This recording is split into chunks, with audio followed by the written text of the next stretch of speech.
Om Sadashiva Samarambam Shankaracharya Madhyamam Asmadacharya Paryantam Vande Guru Paramparam Ishvaro Guratmeti Murti Vibhagine Vyomabda Vyapta Dehaya Dakshinamurtaye Namaha Sava Vedanta Sedanta Gocharam Tamagocharam Govindam Paramanandam Satguru Pranatosh Maham Om Om Shanti Shanti Shanti Om Namastê. Então, nós estamos ali no capítulo 12 do Gita, né? Chegando ali. Estamos já quase para concluir. Esse capítulo 12 é um capítulo pequeno. E Krishna está apresentando para Arjuna, né?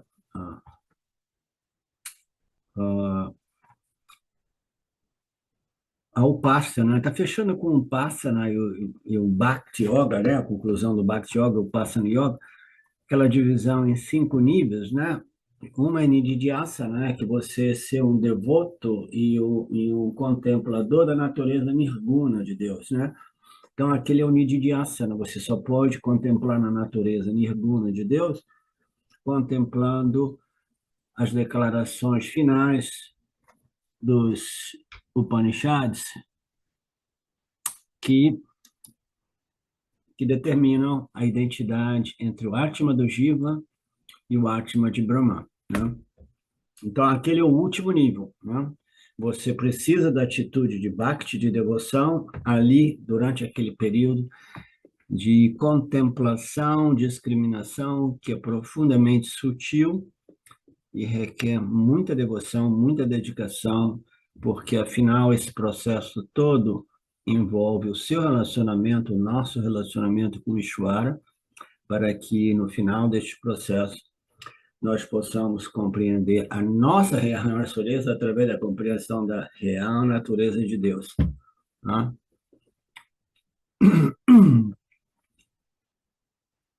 Então, o quinto nível, em geral, todo esse ensinamento é apresentado para chegar no quinto nível, né? Agora, nesse capítulo 12, a Krishna resolveu fazer o processo inverso, né?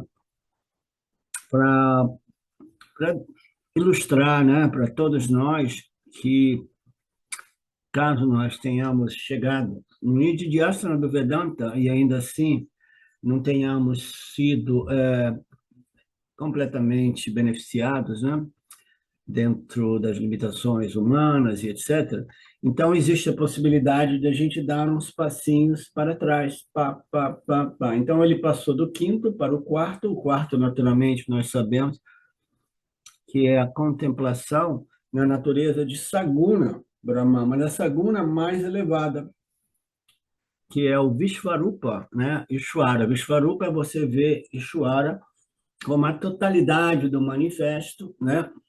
Física material, e como eu gosto de acrescentar, você pode ver Ishvara como a inteligência que sustenta a totalidade desta manifestação física, né? Deste Vyavaharika. Então, aquele depois do Nididhyasana, é o nível mais alto, que não é nada que o Karma Yoga, né? Um Karma Yoga com uma capacidade de ver Deus em tudo, por trás de tudo, e representando o milagre da vida, o milagre da manifestação, né?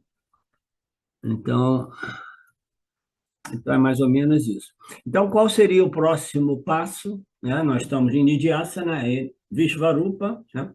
Aí o passo anterior, o passo antecedente seria você ter um relacionamento com Deus, não como a totalidade de todos os nomes, cores e formas, mas como a totalidade, como um Ekarupa, né? Não um Vishvarupa, mas não um Deus sem nome, sem forma, não um Deus sem nome, sem forma, no caso do Nirguna Deus, durante o nosso Nididhyasana, não um Deus como a totalidade de nomes e formas, mas agora um Deus contido num nome, numa forma, com determinados atributos. Então, o que é isso? Esse é a perspectiva desse terceiro nível, vindo de cima para baixo, entendeu?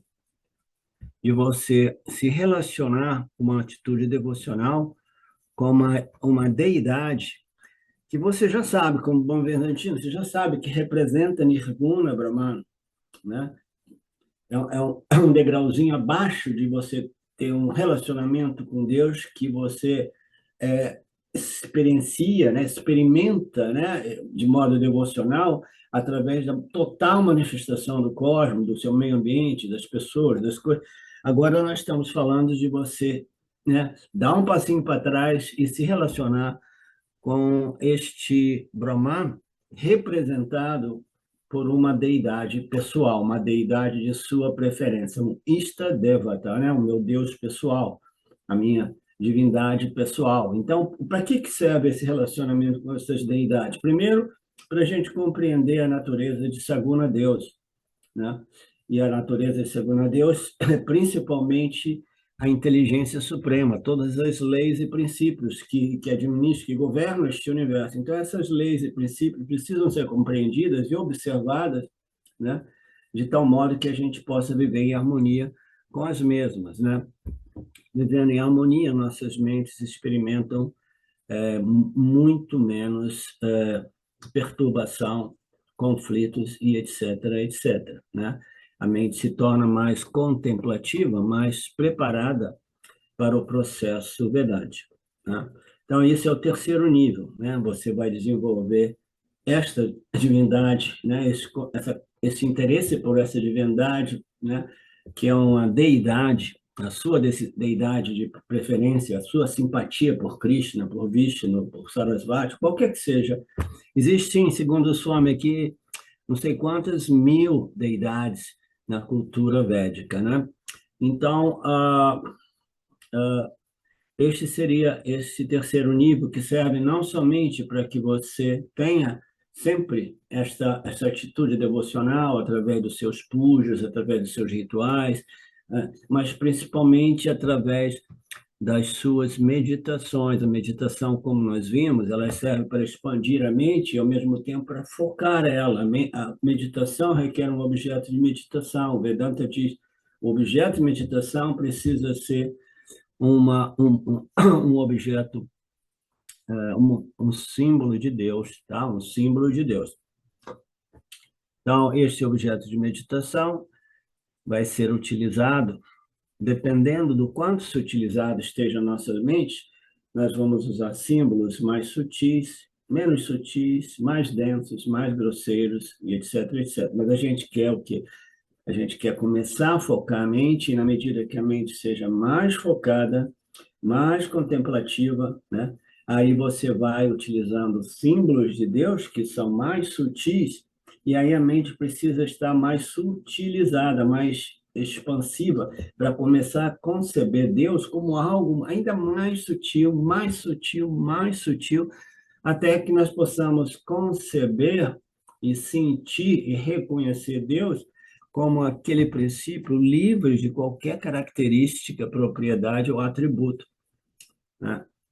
Que é o conceito mais difícil neste processo de libertação espiritual. O que é importante, né? Tudo isso, né? O ser humano, nós, né? Quando nós entramos nesse processo de elevação espiritual, nós, mais comumente do que não, né? A gente se sente, porque a natureza do ego é sempre aquela de desenvolver ideias e noções muito elevadas de si, né? Para que ele se sinta bem, né? Para que nós possamos nos sentir bem, o ego desenvolve noções e ideias elevadas, né? Que me faça sentir, não, agora eu passei por isso, eu lembro no período de relacionamento com o meu primeiro guru, que eu não posso citar o nome. Então, aí teve um período, naquela época que eu vivia lá no Ashram, na Índia, que ele mencionou que nenhum de nós era nem mesmo longe de sermos qualificados para o autoconhecimento, né? Ele falou assim, vocês são realmente na base da base. Eu estou ensinando para vocês terapia e meditação para ver se vocês começam a jogar todo esse lixo fora, para que mais tarde vocês possam realmente entrar no processo espiritual. Eu estava lá, eu ouvi aquilo ali, bum, foi uma bomba que doeu dentro de mim, entendeu? Foi um soco no meu ego, porque eu estava me sentindo, eu estava lá no estágio mais inicial possível, né? Viajando, derrapando nas curvas, né? Viajando na maionese. E aí o meu guru diz isso, e aquilo foi chocante, mas foi importante. Foi importante porque eu pude ver a verdade em tudo isso, tá? Então, o ser humano entra nessa busca, o ego está sempre ali querendo formar noções maravilhosas, altíssimas a respeito de si, né? E a primeira conclusão que ele chega, não, não, eu já estou no quinto estágio, eu não preciso fazer nenhum passinho para trás, né? Então, é importante a gente compreender essa tendência humana, tá? Porque a coisa mais comum é cair nessa armadilha, tá?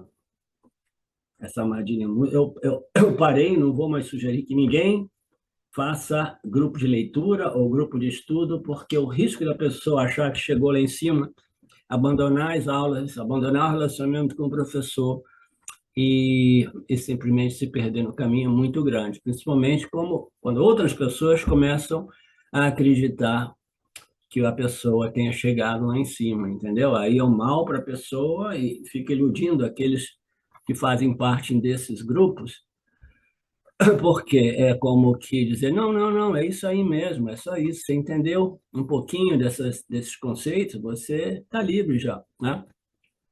Então, o ego humano vai ter que ter uma integridade intelectual muito grande para dizer assim, não, eu preciso fazer um passinho para trás, tá?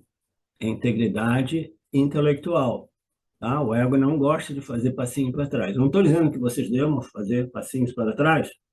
Cada um de vocês, cada um de nós precisamos fazer esse assessment, esse acesso no nosso nível e ver o que é que nós precisamos, tá? E sempre ressaltando que conhecimento acadêmico, escolar, não representa autoconhecimento e moksha. Conhecimento acadêmico é autoconhecimento indireto, ou conhecimento indireto. Eu conheço as escrituras que revelam Brahman, eu posso até ler essas escrituras e oferecer alguns comentários, mas isso não significa conhecimento direto, tá? Conhecimento direto é aquele que conta. Então, nesse processo, ele veio do quinto, quarto, terceiro, e aí ele falou: tudo bem, se você tiver dificuldade de contemplar na minha natureza saguna através de um Devata, né? Uma deidade pessoal, a minha deidade de preferência, né? Se você tiver dificuldade nisso, entendeu?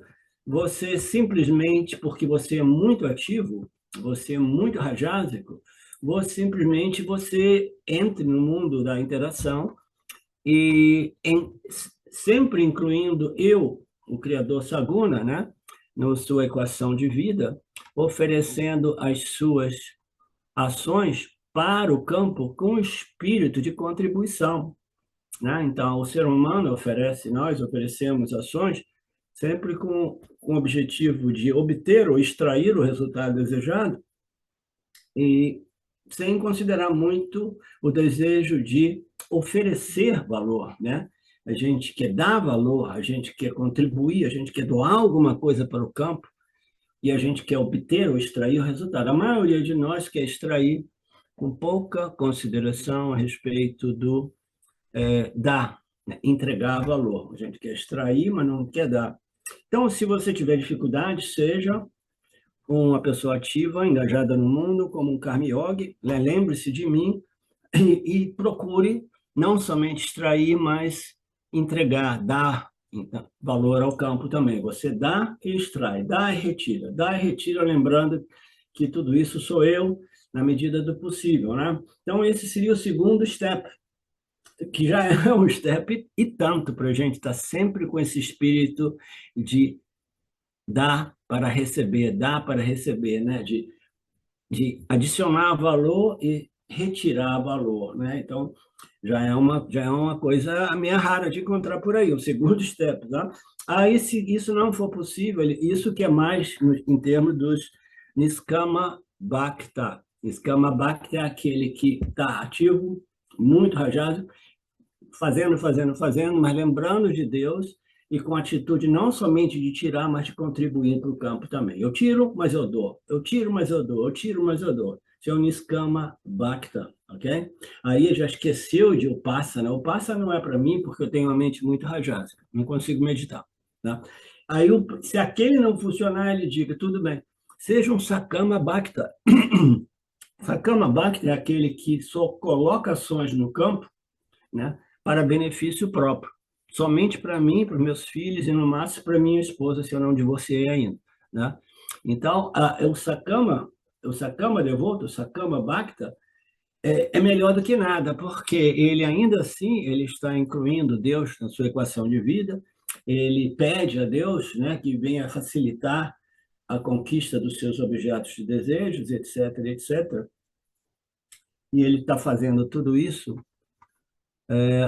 por interesse próprio, sem pensar realmente em adicionar nada, mas é melhor do que nada, né? O primeiro estágio. Então, nós estamos vindo do último estágio, descendo os grauzinhos, degraus, né, até o primeiro estágio, que seria o do Sakama Bhakti, ok? Aquele que está colocando ação por interesse próprio, né?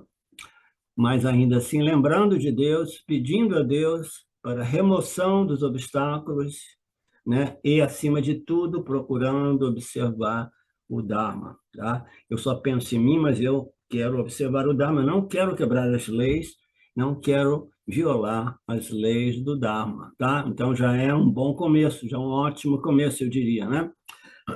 Entenderam o contexto geral? Alguma dúvida a respeito disso?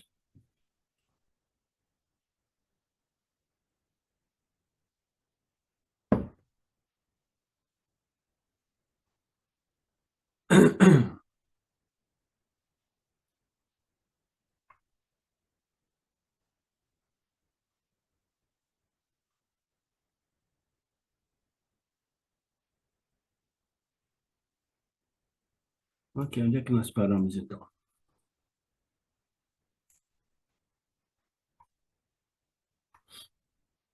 Aqui nessa parte. E, geralmente, Vishvarupa passa na meditação na forma cósmica se tornará extremamente difícil quando uma pessoa estiver muito presa aos seus gostos e desgostos. Quanto mais forte for o Ragadvesha, mais cristalizada será a individualidade. Okay. Então, ele está falando aqui sobre o estágio quarto, no qual o indivíduo está tendo dificuldade de meditar e contemplar na natureza, né, Vishvarupa, e fazer o Vishvarupa meditação na forma cósmica. Então, significa que ele precisa descer para o grau 3, que seria Ekarupa, né? Um Istadevara. Então, se você não for capaz de contemplar, meditar, né, neste Deus que engloba todos os nomes, cores e formas, o que fazer? Você assuma o Abhyasa Yoga, que significa Istadevata Upasana. Então, você vai meditar numa deidade pessoal sua.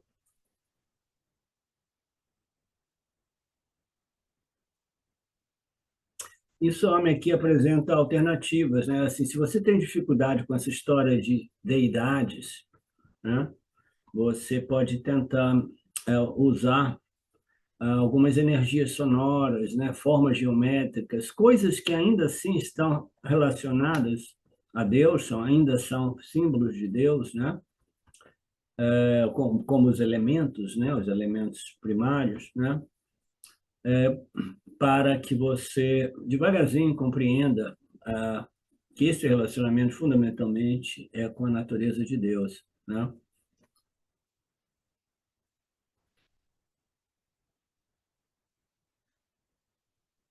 Qualquer coisa que simbolize Deus, que permita você visualizar e meditar e contemplar, a divindade solar.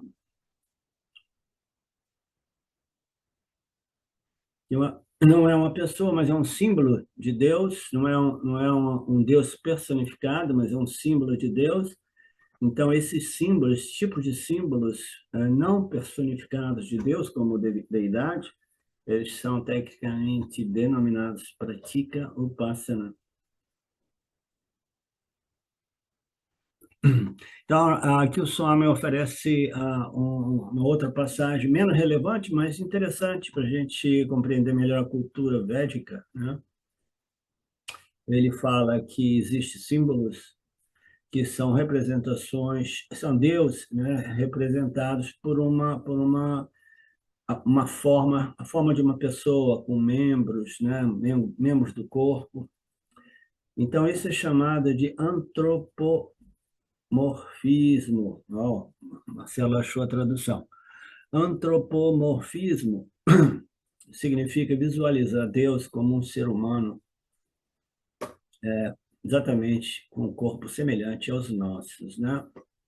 Então, o que que ocorre? Quando você projeta a imagem humana, né, em Deus, eu costumava dizer antes de começar a estudar a espiritualidade, muito antes de entrar na Vedanta, é que aquela expressão de que Deus dizia, eu vou criar Deus, eu vou criar um homem à minha fiel imagem e semelhança, né? E eu pensava aquilo desde garoto assim, mas isso é muito estranho, né? Não seria o contrário, que o ser humano diz, eu vou projetar Deus na minha fiel imagem e semelhança, né? Porque é isso, é o antropoformismo, né?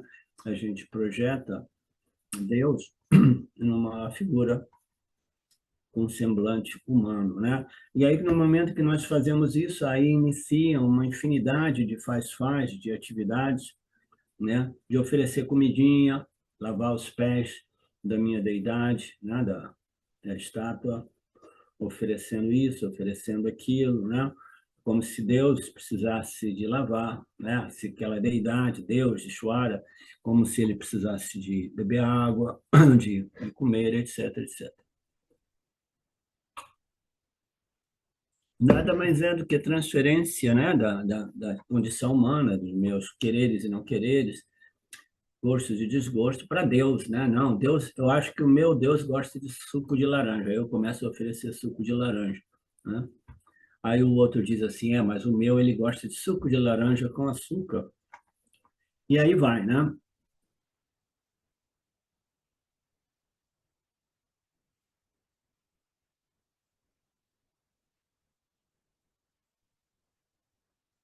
Importante a gente compreender essas nuances da cultura védica, né? A cultura hindu. Existe uma infinidade de deuses, né? De representantes do Criador, e o Vedanta vai além de dizer tudo isso são representantes de Ishvara, o Criador, cuja natureza é Brahman, Nirguna Atma, cuja identidade, cuja natureza é idêntica ao Jiva Atma, né? Mas existe muita crítica à cultura védica, dizendo, que doideira, os caras têm uma infinidade de deuses, mas só existe um Deus, isso, aquilo, e eles não compreendendo o contexto inteiro, né, desses ensinamentos, eles não compreendem que é um compromisso, não, é uma... Como é que é, Betânia, aquela palavra? Concessão. Uma concessão, obrigado. É uma concessão, né, de modo que as pessoas com mentes mais grosseiras possam iniciar esse relacionamento com Deus, né? Porque você diz assim, Deus, só existe um Deus na cultura védica vedântica, ele é de natureza nirguna, não tem nenhuma qualidade, não tem nenhum nome, nenhuma forma, não tem nada. As pessoas vão ficar, que Deus é esse? Não existe, né? Então, você tem que apresentar símbolos de Deus, aí Swami, a nossa tradição apresenta paralelos ou exemplos como as bandeiras que representam as nações como símbolos de uma nação, né? Então, por que que eu estou dizendo isso?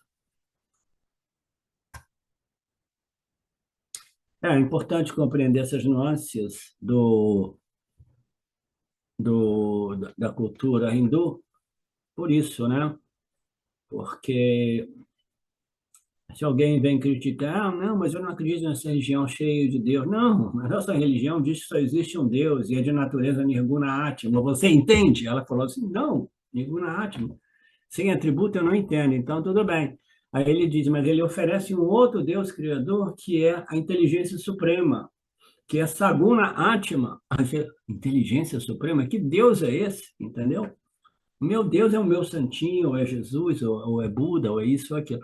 Então, se alguém criticar, você vai dizer assim: não, não, nós só temos essa infinidade de símbolos de Deus para facilitar esse processo, através do qual o indivíduo vai crescer, purificar e refinar a mente, até chegar ao Deus real, que é de natureza nirguna, né?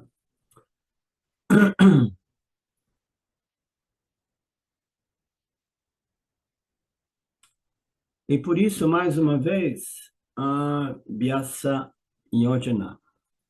Procure me alcançar por meio da prática regular da meditação, ou do yoga, ou do karma yoga, que você se esforce para me alcançar através do Istadeva, da sua deidade pessoal, né? No caso, nós já estamos no grau número 3. Não significa que a gente deva descer os graus, é uma ilustração.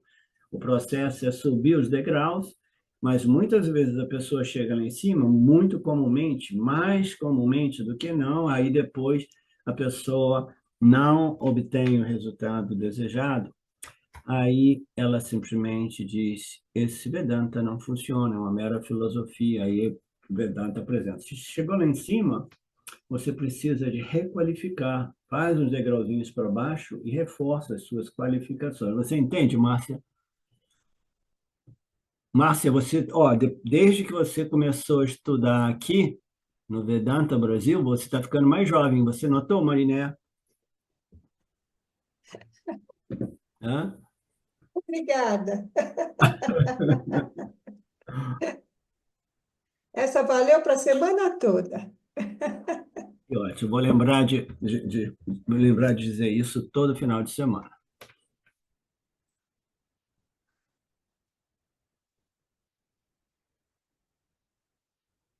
Então, que você se esforce para me alcançar, que você se esforce para me atingir a libertação, alcance. Então, aqui ele tá ressaltando a força de vontade de cada um de nós, né? Em cada um desses processos existe sempre um corpo de ensinamento, né? A tecnologia ou a ciência de Deus, a ciência da realidade, a ciência da consciência, né? A ciência de Shua. Existe um ensinamento, esse corpo de ensinamento, né? Lindo, maravilhoso, impecável, que ele serve, sim, para que você possa compreender a natureza de Deus, mas você precisa de entrar com outro fator, que é a sua força de vontade, né? A força de vontade aliada com a compreensão, o conhecimento, é que nos conduz à libertação.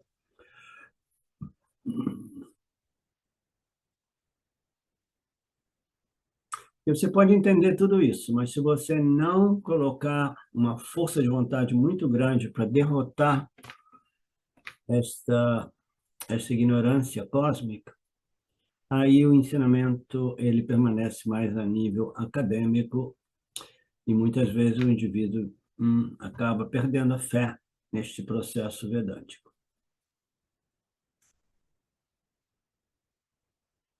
Prática regular foi ressaltada aqui para que a gente possa chegar até o último degrau e, e obter o autoconhecimento.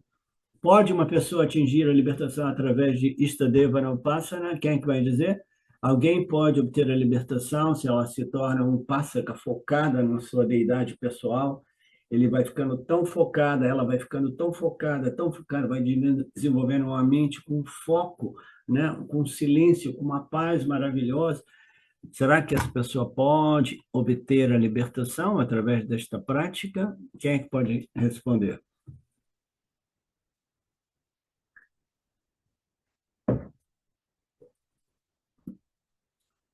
A Betânia disse que sim.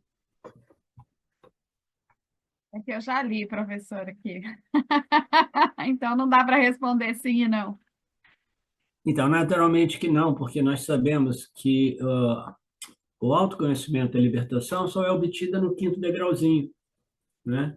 Somente através do Nididhyasana, que é a contemplação nas declarações finais da nossa natureza, sempre, sempre, jamais não livre, independente de tudo isso que ocorre aqui, né? Somente essa assimilação e internalização dessas declarações finais que ocorrem lá no finalzinho dos Vedas, somente através do conhecimento o indivíduo se liberta, porque a natureza do indivíduo sempre foi livre, ele somente estava identificado com o complexo corpo-mente e se sentia aprisionado, limitado, né, e dependente das pessoas, das coisas, disso e daquilo, né? Então, somente lá em cima a gente obtém. Então, uma pessoa, ninguém vai obter a autoconhecimento e libertação através do grau número 1, grau número 2, 3, 4, somente no quinto e último degrau, tá? Então, o que que eu... Ah, então tá, eu vou ficar lá em cima mesmo. Não, mas se você fica lá em cima e se você não tiver bem desenvolvido em termos de qualificações, você não vai obter o autoconhecimento. Então, é mais sábio você descer alguns degraus e fazer aquilo que Dayananda costumava dizer, requalify, tá? Requalify. Teve um momento que Dayananda disse que Nididhyasana, muitas vezes, existem modos e modos de a gente definir o que é um Nididhyasana, e teve um momento que Dayananda, né, de modo especulativo, diz Nididhyasana é simplesmente requalificar-se, né?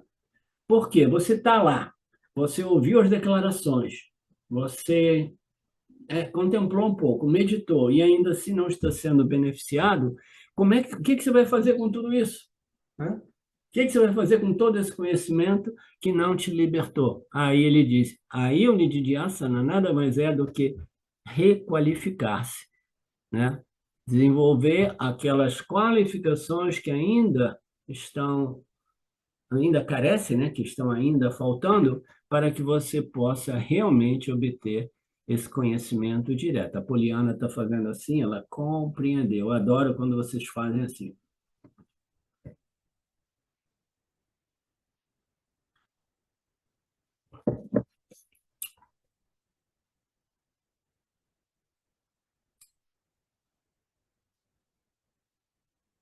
Então, o Swami aqui ele fala assim, não, a resposta é não. Mas como nós sempre dizemos, é não, mas é sim e é não. Você pode obter o autoconhecimento através desse terceiro grau, no qual você contempla a natureza de Deus como uma deidade pessoal e você medita na natureza de Deus utilizando esta deidade pessoal como um símbolo de Deus, você pode obter o autoconhecimento e a libertação neste terceiro estágio, neste nível de sadhana. Ele diz não, mas ele diz sim. É não, mas é sim e é não. Isso a gente encontra o tempo todo no Vedanta, sim e não. Tá? Então, é sim por quê? Porque sem passar por esse estágio, né, a meditação na natureza Vishvarupa, Ishvara, que é a totalidade do cosmos, do manifesto e as leis, etc., é impossível. E o Nididhyasana do Vedanta ainda é mais impossível. Então, como uma prática intermediária, você precisa dela e ela irá te conduzir ao autoconhecimento e à libertação. Então, ela vai realmente produzir o autoconhecimento e a libertação? Não, não, não. Diretamente, não. Indiretamente, sim. Diretamente, não. Indiretamente, sim. Tá?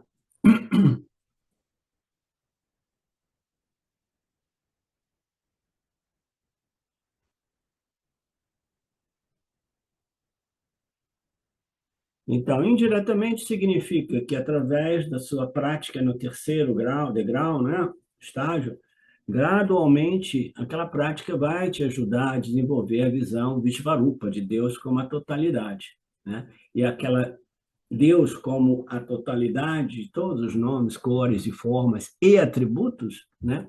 Essa totalidade vai ser uma outra prática intermediária que irá me conduzir gradualmente ao meu Nidhyasa, que é contemplar em Deus, em sua real natureza, que é livre de nome, cores e formas e atributos, né? É o nirguna, não guna. Os gunas são os bloquinhos de construção de tudo que existe no universo, né? E esses gunas, a nível muito sutil, eles irão produzir as características, propriedades e atributos de todas as configurações projetadas por Maheshwara, todos os Namarupas de Maheshwara. Então, é um processo de elevação, elevação, elevação, até que a gente esteja pronto para o Nidhyasana do Vedanta. E se a gente não tiver, a gente dá um passinho para trás para requalificar. A coisa mais triste é quando a pessoa pensa que chegou lá em cima e depois não quer dar um passo para trás para se requalificar, porque a pessoa se acha, aí não tem nada que possa ser feito. Aqui o senhor me apresenta uma historinha de Tyagaraja. Ele adorava o Rama, era o seu ídolo, e era muito apegado. Então, quando ele perdeu o contato com o Rama, ele ficou extremamente chateado. Ele chorava por ter perdido conexão com o Rama. E depois de muito tempo, o Rama ficou cansado dele, falou assim, não, esse cara aqui ele não está se movendo, ele está estagnado neste relacionamento, né, dualista, entre ele e Deus representado por um Istadeva. Eu quero que ele entre no relacionamento com Vishvarupa, né? Que é a totalidade do cosmos, né? Como expressão deste Deus, né? E a inteligência. Então, eu quero que ele vá para frente. Esse cara não está se movendo. Então, o que o Rama fez? Ele falou assim, eu vou desaparecer da vida desse cara, dar um choque de realidade nele, ele vai sofrer muito, né? E talvez ele possa aprender a lição, né? Ele ficou chateado, ele chora, e depois o Rama falou assim, ok, talvez ele já tenha aprendido, agora eu vou voltar. E aí, então, esse tal de Tyagaraja, né, ficou muito feliz. Então, o que que ocorre? Esse Tyagaraja, Rama, representava um símbolo, né?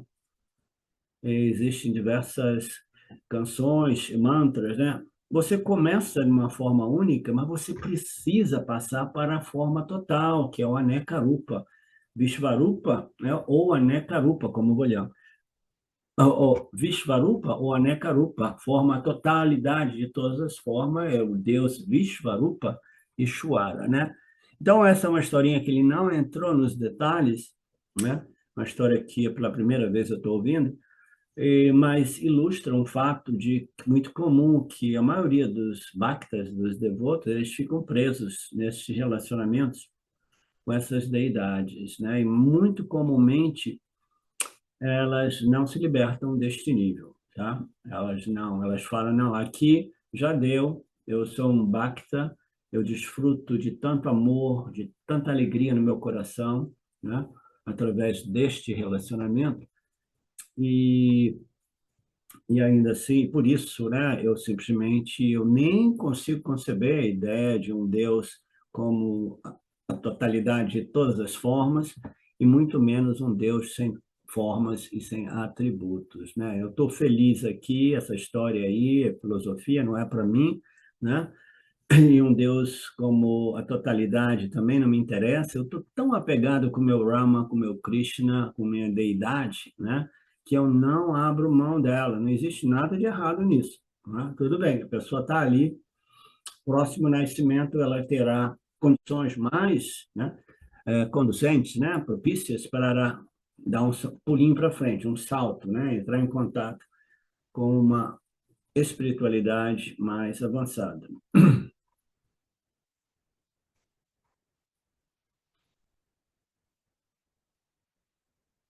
Então é isso, meditação numa forma específica, numa meditação numa forma total, múltipla, né?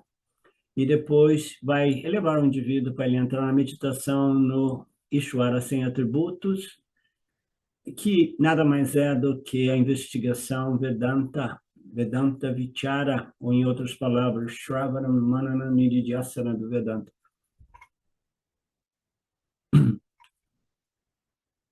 Então, a Swami está apresentando tudo isso, né?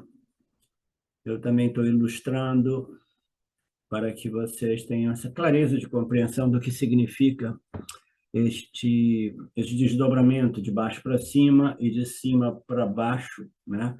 Porque se a gente chega lá em cima e nós não fomos realmente beneficiados e transformados, então significa que existem obstáculos. Os obstáculos são, em outras palavras, carência de determinadas qualificações.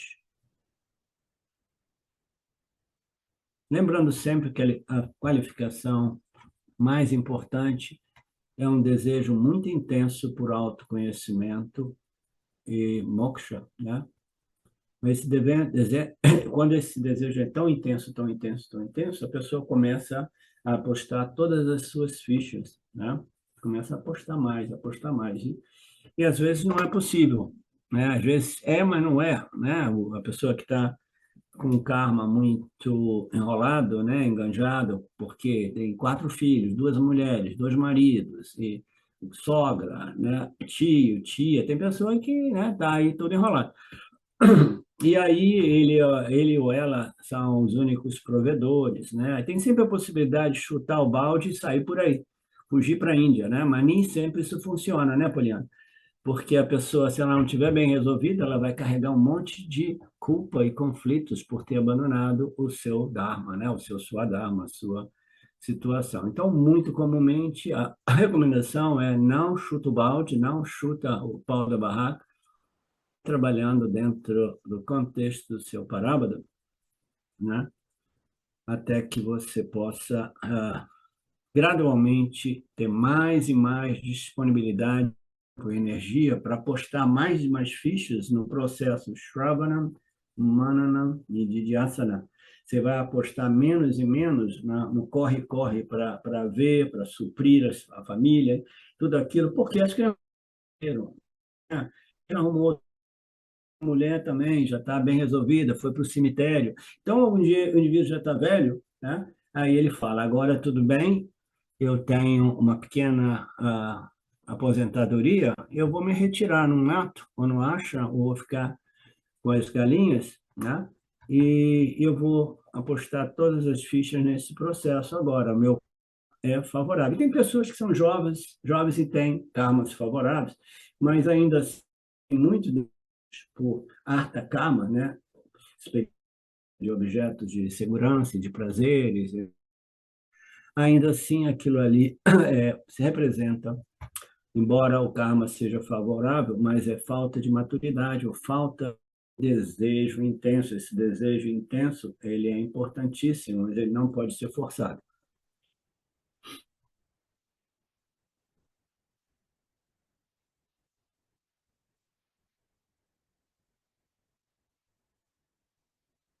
Ok.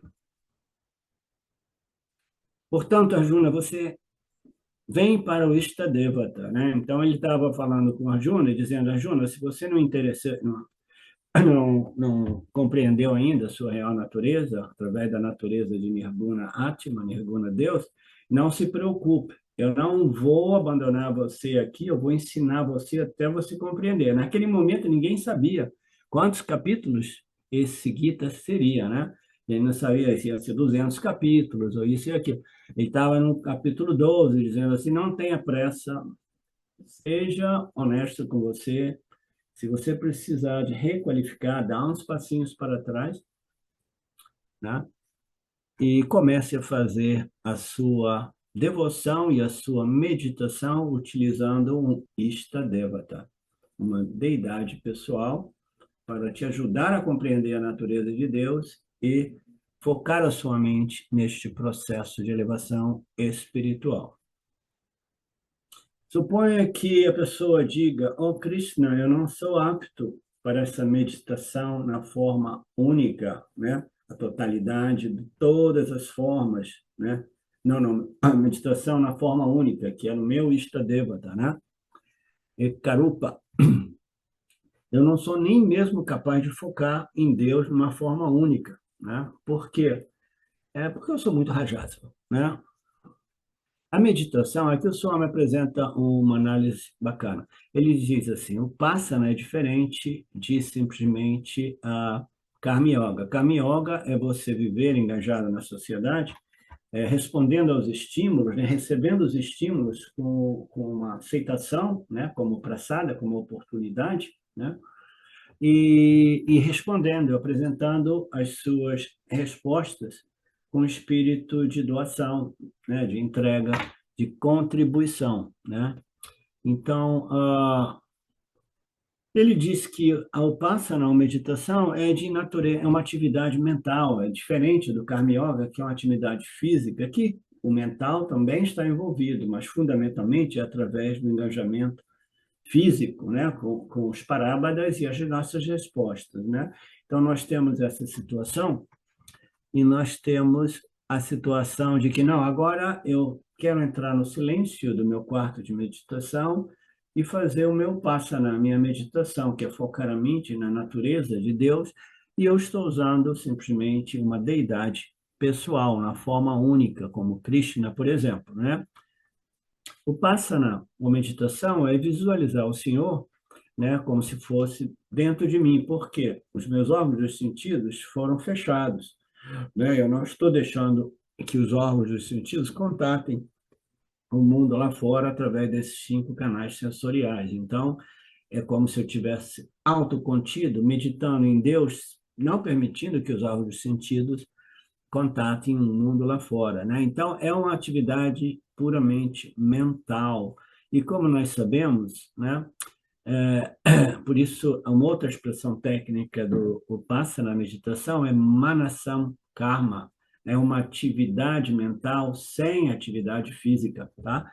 Então, é uma atividade mental. O corpo físico não está envolvido, ele é totalmente passivo, então, mas tem uma atividade mental. A gente sabe que atividades podem ser mental, verbal e física, né? Então, você, na meditação, você abriu mão de atividades físicas e verbais e você está lidando com uma atividade puramente mental, sem nenhum envolvimento do seu corpo físico, né? Esta é a definição técnica de Upasana, né? É Manasam Karma, atividade mental sem o envolvimento de atividade física, né?